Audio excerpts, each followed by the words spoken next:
The federal government is staring down $140 billion of extra spending, largely due to Australia's ageing population.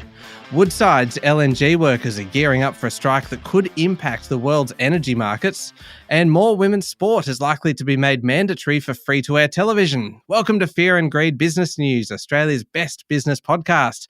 It's Monday, the 21st of August, 2023. I'm Michael Thompson, and welcome back, Sean Aylmer. Thank you, Michael. Delighted to be here and delighted that Jen did such a great job over the past 8 or 9 days. And she'll be back. You've got another little break coming up as well. So you'll be hearing a lot more of Jen kind of into the future. And even actually today, if you want to hear a little bit more of Jen Duke, you can listen to today's interview because she's speaking to Roger Montgomery, the founder and chief investment officer of Montgomery Investment Management. I will certainly be listening to that interview. What did upset me a little bit, while I was away, I was looking at the numbers, and every day we get the numbers. I actually think last week could have been the best week we've ever had. And I wasn't involved. It was. And look, you shouldn't take that personally. I do. I mean, it's very hard not to. I mean, it was a massive spike last week. We can't deny that. But I'm sure it's nothing to do with your absence. Jen, come back. Please, we need you. The main story this morning, Sean, it is good to have you back. That's not the main story. The main story is the federal government bracing for a massive hit to the budget bottom line worth 5.6% of GDP over the next 4 decades. Yes, we knew it was coming. We didn't realise how big it was going to be. The federal budget will face $140 billion worth of extra pressure from 5 major factors. The National Disability Insurance Scheme, interest payments on debt, that's not helped by these higher interest rates, defence, aged care and healthcare. That's according to early data from the latest intergenerational report. The full report is due to be handed down in full on Thursday by Treasurer Jim Chalmers, but the government has already given a glimpse into what the nation's future holds. The cost of the 5 pressure points will rise to 14.4% of GDP over the next 40 years, up from 8.8% unless something drastic is done. Interest payments on debt will increase from 0.7% of GDP. So that's 0.7% of total output last financial year. It will double by 2063-64. That is scary. That is huge. That is really, really significant. You mentioned, though, before, Sean, that these pressures aren't a big surprise, are they? Well, they're not. Many of these factors have been issues for a long time and widely discussed. The ageing of the population is responsible for about 40% of the increase in spending. Now, not much we can do about that, and let's face it, the option isn't that attractive. So I think most of us would like to age for quite a while yet. But it does mean the government is on notice to find ways to tackle growing costs, wrangle with the additional healthcare and other requirements of an older population, and find new ways to encourage economic growth. Some of that might be about finding jobs for older workers. It might be improved healthcare. It might be cheaper healthcare. That'd be nice. Also around housing and those sorts of things. The government will have to be creative to address this incredible blowout in the budget. Now, intergenerational reports are only meant to be released every 5 years. We actually did have one 2 years ago under then Treasurer Josh Frydenberg. Jim Chalmers, though, he's committed to releasing these reports more often. So we're going to be talking about these sorts of problems a lot more. All right. Now, local markets, Sean, how did things wrap up on Friday? Well, I tell you what, fear and greed numbers might have been the best ever last week, but we can't say the same for the S&P ASX 200. We cannot, no. I mean, it was relatively flat on Friday. It closed at 7,148 points, but across the week it was down 2.6%. In fact, that was the worst week in almost a year. Australian retail investment trusts and utilities were the top performing sectors on Friday. The worst performing sectors were consumer discretionary and communication services. Massive reporting week ahead, of course. We've got Woodside Energy, BHP, Domino's Pizza, Medibank, Nine Entertainment, Qantas, Star Entertainment Group, Wesfarmers, they're all coming out. So something to look forward to. Yeah, and definitely worth having a listen to Roger Montgomery as well. The interview today conducted by Jen, because he looks back at a few of the companies that reported last week and a few of the other trends that we can expect to see unfolding this week. International markets, what's going on there? Well, the S&P 500 didn't do much better than the local market. It had a pretty bad week, closing flat on Friday, but down 2% over the 5 sessions. The tech-heavy Nasdaq fell 0.2%, for the final trading day of the week. It was down 2.3% over the full week, and the Dow was up a little bit, but down over the week. Federal Reserve Chair Jerome Powell is due to give a speech this week, and there's been plenty of negative economic news out of China, giving investors plenty to think about. In commodity markets, Brent crude remains around $85 a barrel. Gold is heading towards $2,000 an ounce. The Aussie dollar is around 64 US cents. I had to ask you about that because we did talk and we joke a lot with you at your expense, really. And even while you were gone, we were still continuing to joke at your expense about self-interest and the fact that you were traveling to the US and it wasn't great when you were kind of trying to buy US dollars at 67 and 68 kind of US cents. And then it actually got worse while you were away.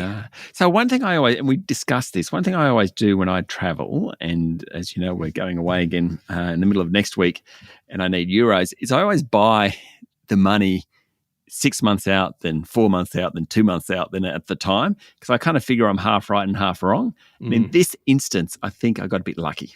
Yeah. Yeah. You were due one because, you complained so much last year. So it feels like someone has done us a favour because they've spared the whinging upon your return. Actually, the other currency which really surprised me because I really wasn't keeping an eye on the markets much. And then yesterday I was going through stuff. I didn't realise how far Bitcoin had fallen last week. It tumbled. I mean, it's down to about $26,000 a unit at the moment. That has not been a good time. Clearly, all those risk assets aren't in favour at the moment. Indeed. We've got a fair bit to get through today, Sean. We'll be back in a moment with the rest of the day's business news.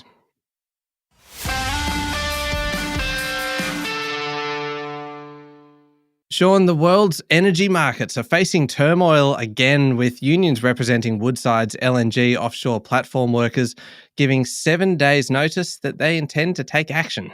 Yes, so the countdown is now on for negotiations with the union. The union will give it 7 days' notice to take protected industrial action unless enterprise bargaining claims are sorted by Wednesday this week.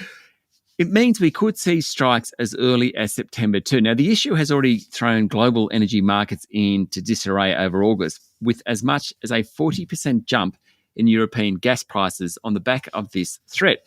Australia is one of the world's biggest LNG exporters, and while we mainly sell into Asia, we are such a giant in that particular market that there's a cascade effect, and any disruption in supply will be significant globally. Now remember, gas prices went through the roof during COVID. They really came right back to more normal levels faster than we expected. Suddenly, this is another shock, which the sector doesn't need. Union Offshore Alliance said any industrial action will aim to keep gas flowing into the domestic market, but billions of dollars of exports will be at risk. The timing here is critical. Woodside's half-year results are due out tomorrow. Sean, look, I don't want to, I don't like to blow my own horn. No, you don't. And thank God for that. And but yes. I do need to give myself a pat on the back because a week and a half ago on the weekend edition, the Fear and Greed weekend edition, the first one that I thought you did very well both those two weekend editions that I missed. I mean, I didn't win either of them, but that's okay. But you tried hard. Yeah, I tried really hard, and that's the thing. I have always been a tryhard. The thing is that I picked as my sleeper story a week and a half ago this issue with Woodside and with the just talking about the fact that a relatively kind of small cohort of Aussie workers can have such a disproportionately huge impact on global energy markets. And I just thought it was fascinating. Yeah, I presume you won that particular round. I actually did. Yes. Good. Because it was a well-executed case. I mean, the rest of the entire episode was it was a bit of a mess, but I won that one. Hindsight's 20/20, and you were right. Oh, it really was. Yeah. Anyway, enough about me, Sean. Now, sport is due for a shake-up on free-to-air TV after the Matildas' FIFA World Cup performance led to a record audience of 11 million viewers last week. So I've got to tell you, my son and I, as you know, in the last week, my son has gone to university in a place called Lebanon in Illinois. And at the town near it was a place called O'Fallon. And the day before he went in, we stayed in a motel. And the next morning it was about 6 o'clock and the TV was on and everyone was down having breakfast. And Ollie, who's a very resourceful character, found the remote and knew what the channel that the Matildas game was on and changed it. And it was a game against England, and we're down 1-0, and we were sitting there, and you could see the whole crowd looking up saying, what is this? We watched it, and then it was the time that Sam Kerr scored the goal as we're eating our...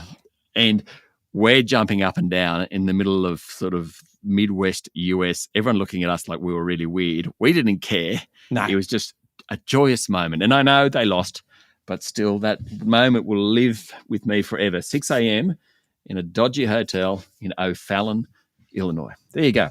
That is extraordinary. That is, it really, I mean, it was a special moment kind of all around. That goal was extraordinary, but that is particularly significant for you. I really like that story. Yeah, anyway, back to what we're talking about here. Communications Minister Michelle Rowland, in a statement to the Financial Review, said the government's preferred reforms to anti-siphoning laws would broaden the range of games on the list to include more women's sports and para sports. Of course, the free-to-air channels want this broadening, but of course the streaming channels do not. The anti-siphoning list is a collection of games the government requires big broadcasters to put on free TV channels. The list has major events in 11 sports. It now may be expanded to include major matches regardless of gender. A government paper is out for proposals until mid-next month, and legislation can be expected shortly afterwards. The government gave $200 million extra to women's sport last week under a new Play Our Way grants round. While we're talking about sport, Sean, the Victorian government is paying $380 million in compensation to Commonwealth Games bodies after shuttering the 2026 event. I reckon this isn't a bad deal at the end of the day. Victorian Premier Daniel Andrews agreed to pay the 3 Commonwealth Games groups the sum after terminating the contract last month. For some comparison, when he cancelled the Games, he said the costs had been forecast to rise to between $6 and $7 billion, about $2 to $3 billion more than originally planned.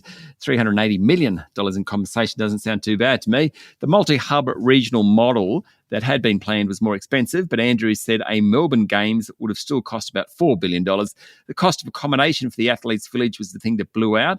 It was at about $1 billion, a fivefold increase. The Victorian budget, of course, is under pressure with COVID-era lockdowns and support taking its toll. Hence, Daniel Andrews made that decision. Now, Sean, just when the heat looks to be coming out of the housing market, it suddenly bounces back with the preliminary auction clearance rates over the weekend hitting a 6-week high of 74%. Yeah, you can't keep it down. Of course, that's across the 5 capital cities, with Sydney leading the way. Its clearance rate was 77.5%. That's its best week since June. Melbourne was 72.7%. A big jump from the 69.5% a week earlier. As we head into the spring selling season, it feels like there just are more buyers in the market, basically. And this occurred in those 2 cities as auction numbers jumped. In fact, there were more than 2,000 auctions across the country, the busiest week since April. Outside Sydney and Melbourne, Brisbane's clearance rate was 69%, Adelaide 76%, and Canberra 62%. Union members may be added to the Reserve Bank board following Labor's national conference over the weekend, Sean. This is an interesting one. Well, yes, adding union representatives to the Central Bank board is one of the commitments Labor said it will consider at the party conference. Of course, union members have previously been part of the Reserve Bank board. More appointments are due in 2024 when 2 new boards are set up. These additional boards were recommendations from a wide-ranging review, which the government has fully accepted in principle. Former ACTU official Alava Rubin and former Fair Work Commission President Ian Ross were appointed as board members earlier this year. ACTU Secretary Sally McManus previously said they hadn't sought a seat as they want to be an independent voice. It allows them to criticise decisions as necessary.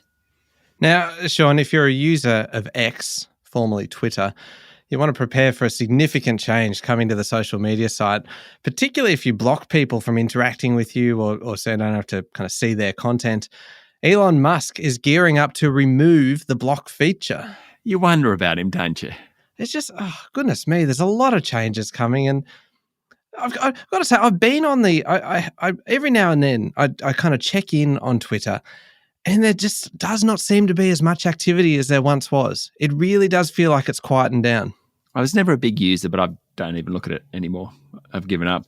Now, over the weekend, Musk said the feature, which he has long taken issue with, may still be able to apply to direct messages, but the full block feature is likely to be ditched. At the moment, the block function allows users to avoid seeing any posts from the blocked account, and stops those who are blocked from interacting with them.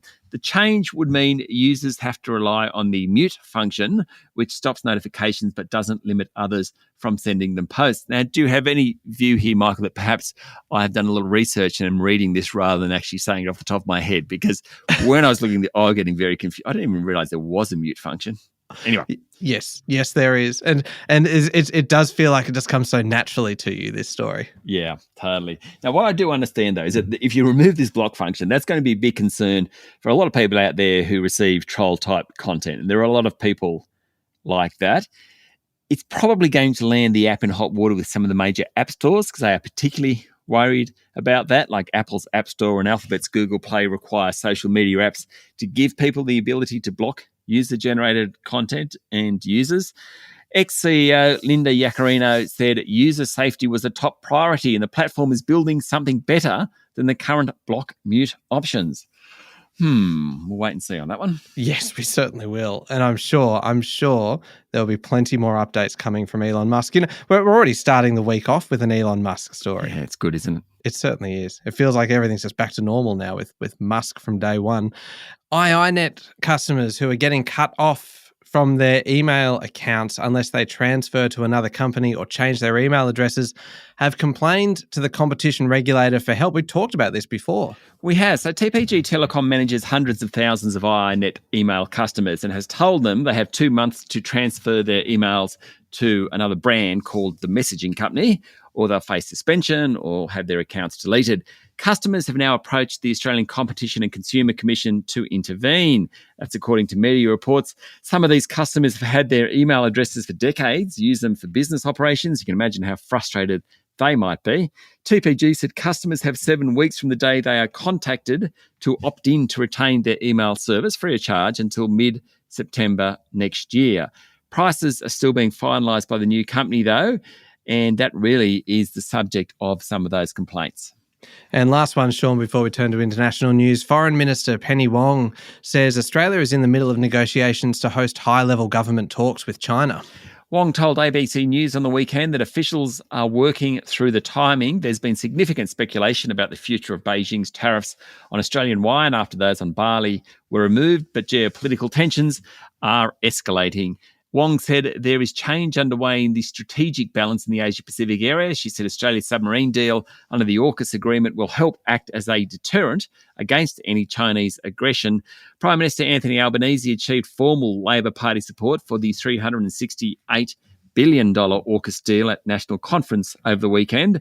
That followed debate over the risks of an arms race pitting China against the US. The conference did result in new conditions saying Australia can't be directed to join military actions of other nations. All right. Now, in international news, and speaking of China, Sean, China has launched military exercises around Taiwan in what the People's Liberation Army described as a warning against forces colluding with external support. It follows Taiwan's Vice President, Li Ching-te, visiting the US last week as stopovers while he visited allied Paraguay. The move has enraged Beijing, which described Taiwan as trying to use the US to pursue independence. Taiwan has detected 8 Chinese warships and 42 military aircraft, many of which entered its air defense identification zone. The Associated Press is also reporting that China appears to be building an airstrip on an island in the South China Sea. Only problem with that island is its ownership is contested. It's also claimed by Vietnam and Taiwan. That is very, very messy indeed. Now, Sean, Goldman Sachs chief executive David Solomon is wrangling an internal stoush amid falling profits and low morale. Yes, I'm sure all our listeners who know who Goldman Sachs is, it's kind of the preeminent or one of the 2 or 3 preeminent investment banks in the world. Now, Financial Times is reporting Solomon has managed to hold onto the support of the directors and major shareholders, but it's looking a bit rough. Disappointing bonuses and the loss of some top bankers have frustrated people internally. The dissent and media coverage is on the list to be discussed at a board meeting in September. Now, we can only assume this includes coverage like in the New York Magazine, which recently ran an article headlined, "Is David Solomon too big a jerk to run Goldman Sachs?" Beautiful. So, yeah, I mean, you have worked in newspapers for a very long time. They sit around going, Is this too harsh for a headline? Let's do it anyway. Actually, I must say, New York Magazine's fun. So it's not exactly a business magazine, but that is a typical headline from them. It's pretty cool. Yeah, well, it certainly grabs your attention. Now, media mogul Rupert Murdoch has backed Virginia's Republican Governor Glenn Youngkin to run for US president in 2024. This will stir things up a little. It will. The Washington Post is reporting that Murdoch quietly had meetings with Youngkin several months ago. Youngkin now appears to be gearing up for a White House bid. Murdoch owned the Wall Street Journal, has been writing up his prospects. Of course, Murdoch is a political kingmaker, not just in Australia, but overseas as well. The person who he has did enable quite a few years ago, of course, was Donald Trump. So it will be very interesting. There's been a falling out between Murdoch and Trump since then, but it will be very interesting to see where this one lands. And one for me to finish on, Sean. I feel like we need to do this because it's your first show back. This week, spacecraft from Russia and India are scheduled to touch down on the moon. They are. And Japan's scheduled to launch a smaller lander on the moon also, Michael. So we've got Russia, India, Japan. Now, yesterday, Moscow did come out and say its craft was having some difficulties. China's already been to the moon. It was a couple of times. I think it was 2019 and 2020. There's been private companies from Israel and Japan that have tried and failed. It's just getting very busy up there, Michael. Yeah, I mean, it's like a lunar traffic jam, isn't it? It is. I mean, we now have this situation where Mount Everest has become a traffic jam. So what's the next place? Seems to be the moon. It's the moon. I mean, what if everyone wants to park in the same crater? Yes. It feels very, very problematic. Yes. Anyway, up next is the Fear and Greed Daily interview. And today, Jennifer Duke is speaking with Roger Montgomery, the founder and chief investment officer of Montgomery Investment Management. We love hearing what Roger has to say, particularly around reporting season. And also Stephen Koukoulas, our resident economist with Fear and Greed the week ahead. Not a huge amount this week, but he's had plenty to say about everything happened last week. So, Sean, if like you were away in another country last week, you could just listen to the week ahead today and it will catch you up on everything that you need to know from the economy. I like that. So I didn't really follow the news cycle, but when you see the dollar falling like it has, you just got to expect that interest rates, whatever happened last week, suggests interest rates are on pause for a little bit longer. That's what I'd say. Yeah, well, the Kook gets into all of that, so definitely have a listen. Thank you very much, Sean. Thank you, Michael. It's good to have you back. It's Monday, the 21st of August, 2023. Make sure you're following the podcast and join us online on LinkedIn, Instagram, X, and Facebook. I'm Michael Thompson, and that was Fear and Greed Business News. Have a great day.